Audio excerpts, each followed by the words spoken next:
It all started on a Monday when William Morgan, a stonemason with a grudge against a secretive fraternity, announced he would publish a book exposing the rituals of Freemasonry. It was September 1826 in upstate New York, a place where fraternal orders doubled as social networks for local elites, judges, bankers, and elected officials. Morgan was no distinguished dissident. He was a small-time bricklayer and an ex-Mason who said he would reveal the private rites that bonded the powerful. That threat, more than any single revelation, set in motion a chain of choices that would rip open the town's quiet respectability. Within days, Morgan's life became a public drama. Men who described themselves as his friends said they were worried for his safety. Other men, sworn Masons, said his threatened book would destroy reputations and livelihoods. He was arrested on minor charges twice and hauled before magistrates who were themselves Masons. Then, in September, Morgan vanished. Witnesses later described a group of masked, armed men, many of them known members of Masonic lodges, forcibly taking him from his home, driving him toward the Niagara frontier, and, according to contemporaneous accounts and later testimony, putting him aboard a boat bound for Canada.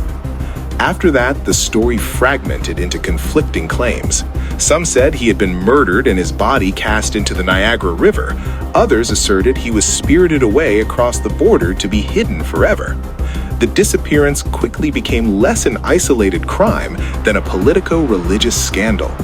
Newspapers across the Northeast printed lurid details: threats, midnight kidnappings, a brave little man swallowed by a social order that refused exposure. Local grand juries and state investigators tried to parse truth from rumor.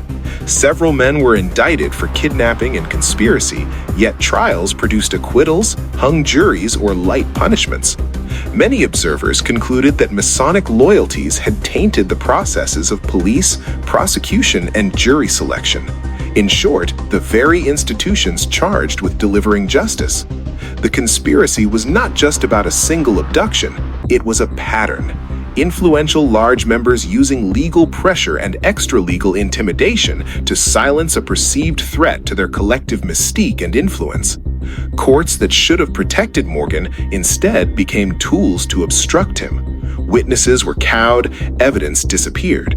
In the public imagination, the Masonic Lodge ceased to be merely a society of good fellowship and became an opaque engine of private power, willing to bend law and friendship to preserve privilege. Outrage metastasized into a political movement. Ordinary citizens, evangelical ministers alarmed by secrecy, and ambitious politicians eager to harness the moment joined forces. The anti-Masonic movement crystallized into America's first third party. It ran local and state tickets, captured newspapers, and in 1832 nominated a presidential candidate, turning the Morgan case from a regional scandal into a national debate. Figures like Thurlow Weed and William H. Seward transformed moral indignation into electoral strategy, and the backlash undercut the social standing of Freemasonry for a generation. What remained of William Morgan? A pamphlet entitled Illustrations of Masonry, attributed to him, circulated after his disappearance, feeding the frenzy he had incited. No body was ever conclusively identified.